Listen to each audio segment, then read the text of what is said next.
اعوذ باللہ من الشیطان الرجیم بسم اللہ الرحمن الرحیم الحمد للہ رب العالمین والصلاة والسلام علی رسول الکریم اما بعد فقد قال الحکیم فی قرآن الکریم بسم اللہ الرحمن الرحیم قل هو اللہ احد اللہ الصمد لم یلد ولم یولد ولم یکن لہ کفوا احد۔ میرے انتہائی واجب الاحترام مومنین کرام، طلاب عزیز، آج ہم تیسری کتاب جو ہے یا تیسری بحث جو ہے اس کا انشاءاللہ آغاز کرنا چاہیں گے۔ اس سے پہلے ہم نے جو گفتگو کی تھی، سب سے پہلے جو ہے وہ تھا معرفت شناسی، یعنی خود معرفت کی شناخت، یعنی معرفت ہوتی کیا ہے، پہچان کیسے حاصل کریں، اور حقیقت ریالٹی کیا ہوتی ہے، پھر ریالٹی کی پہچان ہم کیسے حاصل کریں۔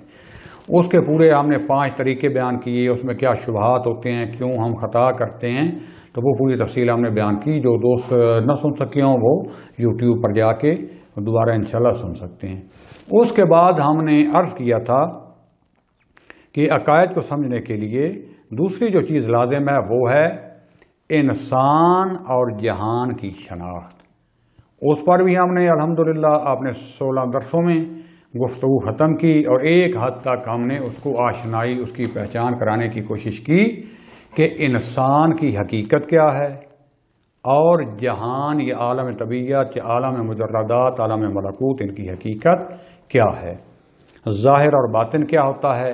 خدا بند عالم نے کیسے جہان خلق کیا، ہم کو کیسے خلق کیا، کیسے خدا بند عالم خلق کرتا ہے، کیسے مجردات سے یہ مادیات جو ہیں یہ وجود میں آتی ہیں، اور کیسے جو ہے پھر یہاں سے مادیات سے ہم دوبارہ مجردات جس میں مثالی اور اس طرف جاتے ہیں۔ یہ تفصیل سے ہم بحث کر چکے ہیں، اور میں نے عرض کی تھی کہ جو انسان اس دور میں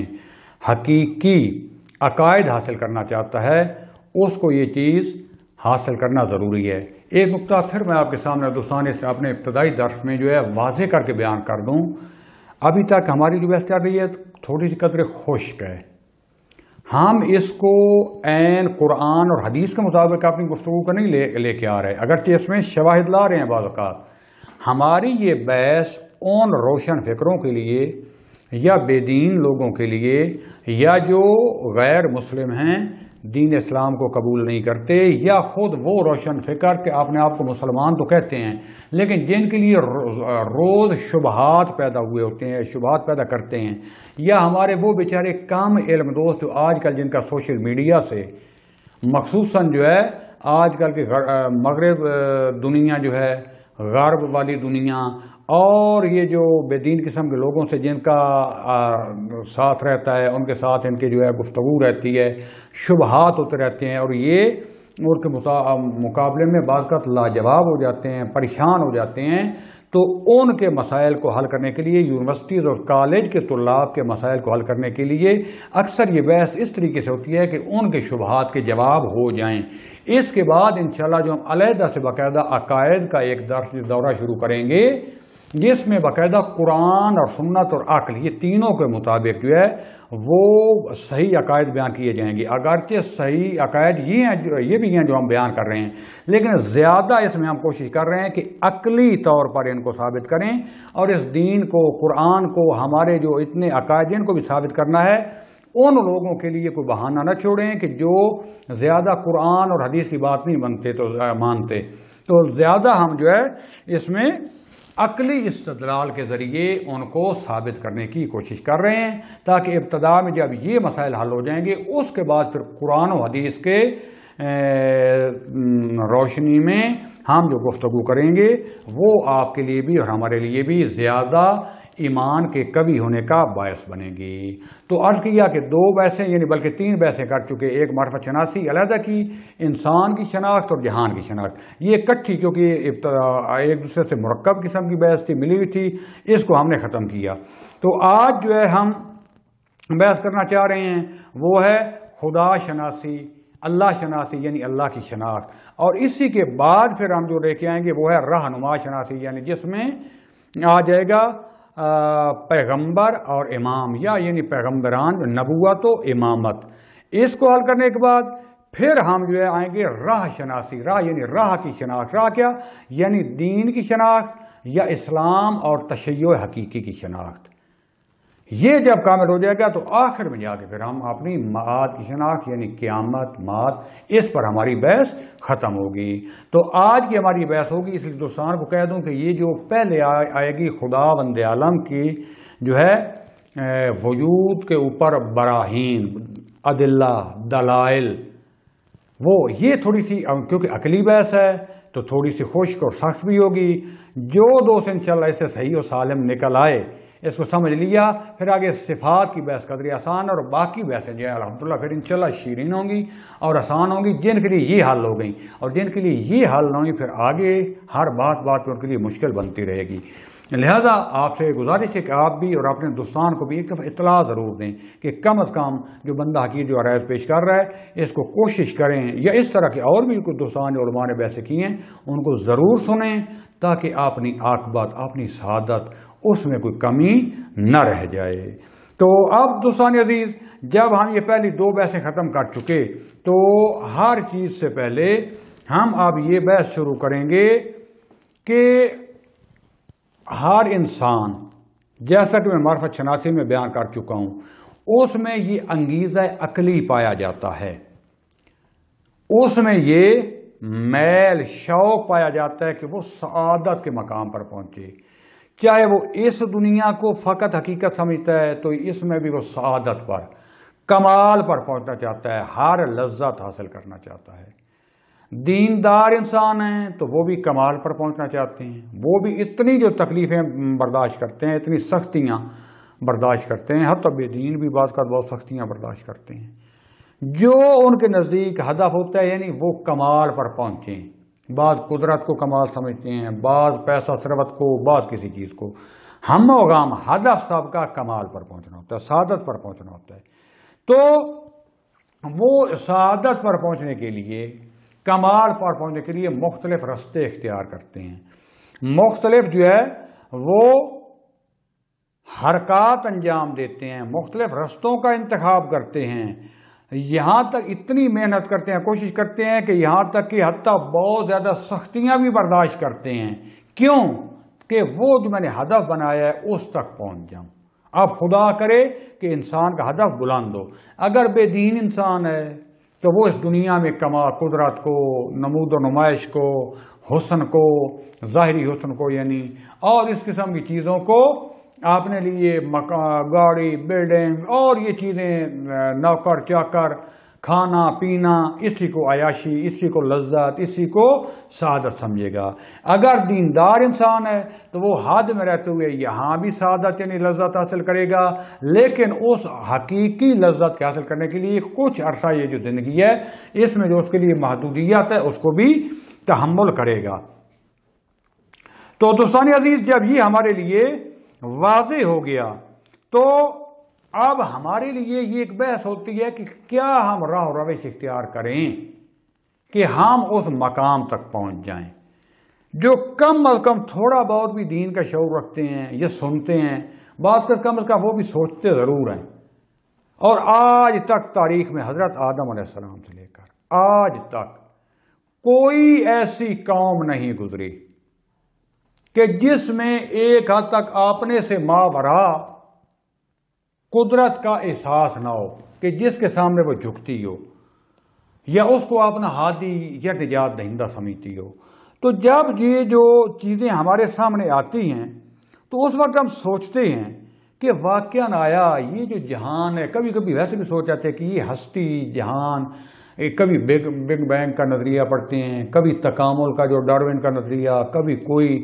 انسان سوچتا ہے تو ہے بیٹھ کے کہ بالآخر یہ جو ہے کیسے وجود میں آ گیا جہان، میں کیسے بن گیا، میرے باپ کو کیسے بن گیا. اچھا اگر کوئی اللہ یا کسی کو مان بھی وہ اللہ کیسے بن گیا، اس کا وجود کیسا تھا. یہ پھر اتنا وسیع جہان، یہ سیارے، یہ طیارے، یہ فضا، یہ ہوا، یہ کہکشاں، یہ سورج، یہ چاند، یہ خلا، اور وہ اتنے اربوں کلومیٹر، اور جس کا ابھی تک انسان پہنچ ہی نہیں سکتا، روز نئی ایجادات ہو رہی. بالآخر کیسے بن گئی؟ آیا ان کا واقعہ کو خالق ہے، ان کا بنانے والا ہے،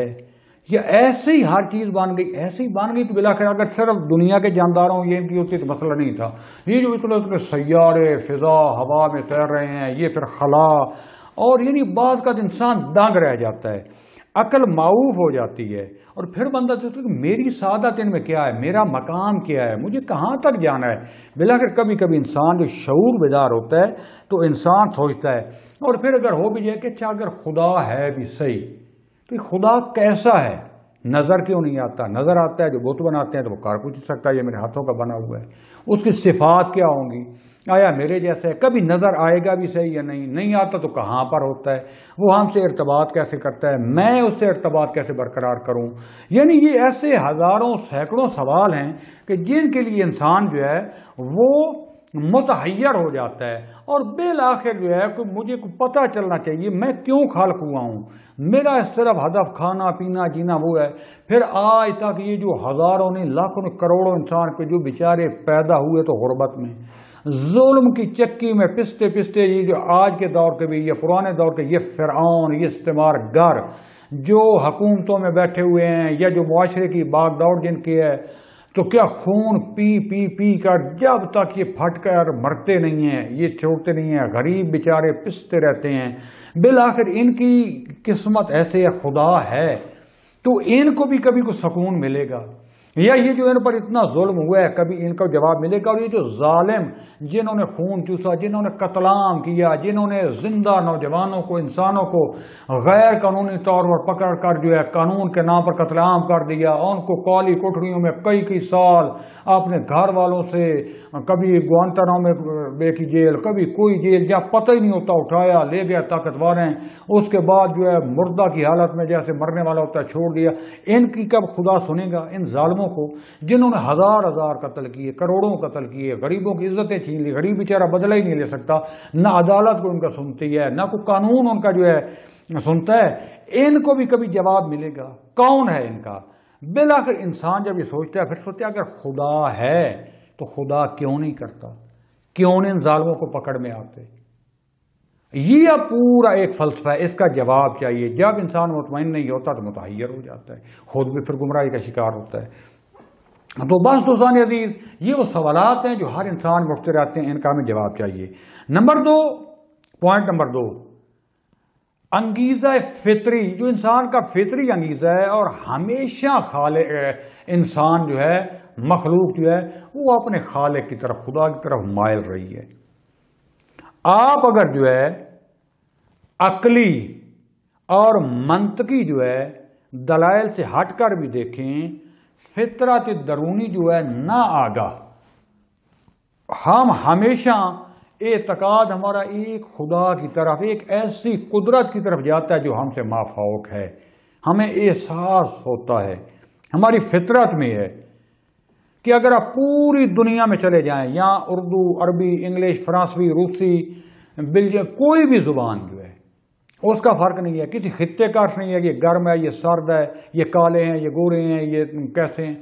ہر خطے میں یہ خدا کا حق، حتیٰ جو اپنے آپ کو ملحد کہتے ہیں وہ بھی بعض اوقات جو ہے ضرور جب کوئی کو موقع آتا ہے متوجہ ہوتے ہیں. جیسے وہ ایک مشہور ہے،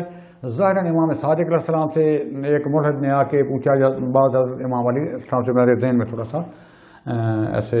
شک پڑ گیا، بہر ان آئمہ میں سے جو ہے پڑھ رہا تھا، دہری آیا، کرتا رہا، بحث کرتا رہا. امام علیہ السلام نے ان کو ایک پوری جو ہے نا مثال لکھا کہ تم ایک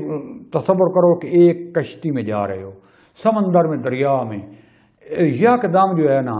طوفان آ گیا، لہریں، اور تمہاری کشتی اب ہچکولے کھا رہی تھی، ایسے ڈوبنے والی تھی. تمہیں کوئی احساس ہوتا ہے کہ ہاں ایک دو دفعہ چانس ہوا، احساس ہوتا ہے کہ اب ایک ہی جو ہے نا قدرت ہے مجھ سے فرق، شاید وہ بچا لے. کہا وہی خدا ہے. اب اس کا نام جو ہے آپ کوئی بھی رکھ لو، ہمیشہ انسانوں نے ہر مذہب میں، ہر زمانے میں، حضرت آدم علیہ السلام سے لے کر آج تک، انہوں نے ایک جو ہے اپنے سے ماوراء طبیعت ایک ایسی قدرت کا تصور کیا ہے، اگرچہ اس کے جو ہے صفات میں اختلاف ہے کہ اس کی صفات چاہیے ہیں، صفات چاہیے ہیں، لیکن کہ اس جہان کو پیدا کرنے والا ہے، کبھی اس کو سورج کو اس کا مظہر سمجھ لیا، کبھی چاند کو، کبھی درخت کو، کبھی سمندر کو، کبھی جو ہے حیوانوں کو، جانوروں کو، کبھی فرشتوں کو، کبھی ستاروں کو، کبھی آگ کو، اس کے مظہر سمجھ کر، نہ خود اسے، اس خدا کا مظہر سمجھ کر اس کی کیا تعریف شروع کر دی، اس کی عبادت شروع کر دی۔ اور آج تک دیکھیں تو تقریباً جو ماہرین نے، دانش مندوں نے ہمارے سامنے یہ بات رکھی ہے کہ 600 زبانیں جو بعض مردہ ہیں، جن کی آ چکی ہیں، جن کا بھی کوئی نام و نشان بھی نہیں ہے، بعض ابھی زندہ ہیں، 600 زبانوں میں کیا ہے؟ خداوند عالم کا، یعنی لفظ خدا کا ترجمہ موجود ہے۔ بعض نے اسے اللہ کہا،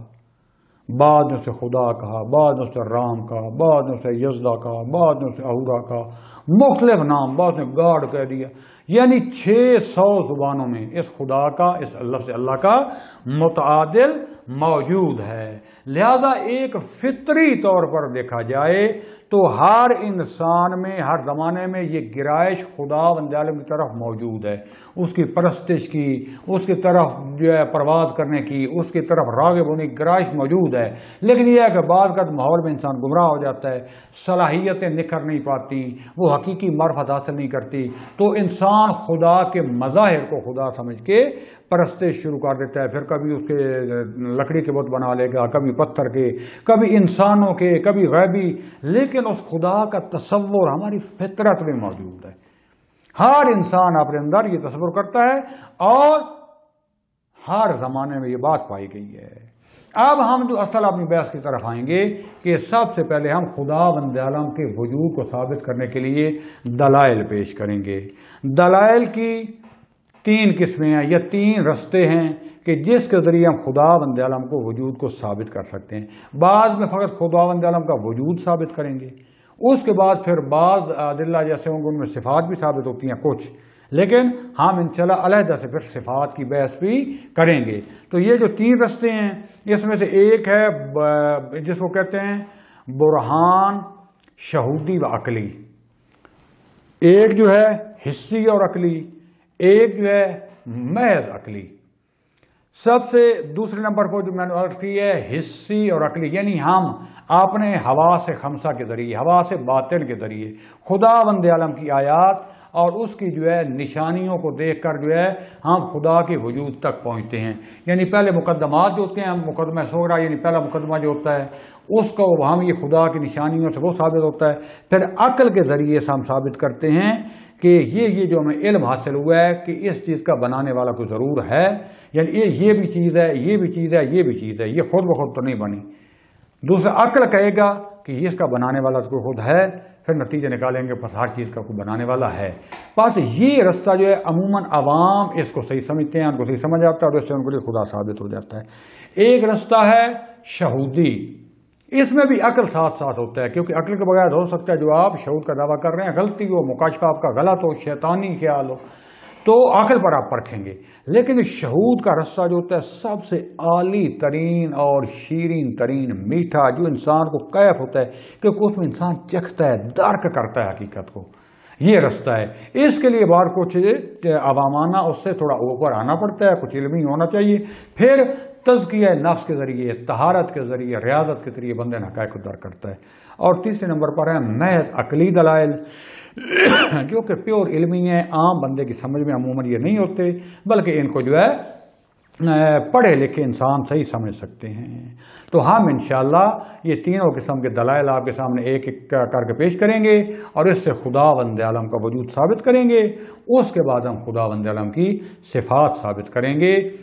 اور یہاں پر ہماری یہ بحث جب ختم ہوگی تو اس کے بعد پھر ہم جو ہے رہنما شناسی یعنی نبوت اور امامت کی بحث میں داخل ہوں گے۔ آج کے درس کی جو اختتام میں یہیں پر کرتا ہوں۔ اس کے بعد ہم دلیل نظم یا دلیل ہدایت جس کو کہتے ہیں، اس سے ہم بحث شروع کریں گے کہ نظم کہتے کس کو ہیں، دلیل نظم سے کیا مراد ہے، یہ انشاءاللہ ہماری اگلی بحث میں بیان ہوگا۔ والحمدللہ رب العالمین، والسلام علیکم ورحمۃ اللہ وبرکاتہ۔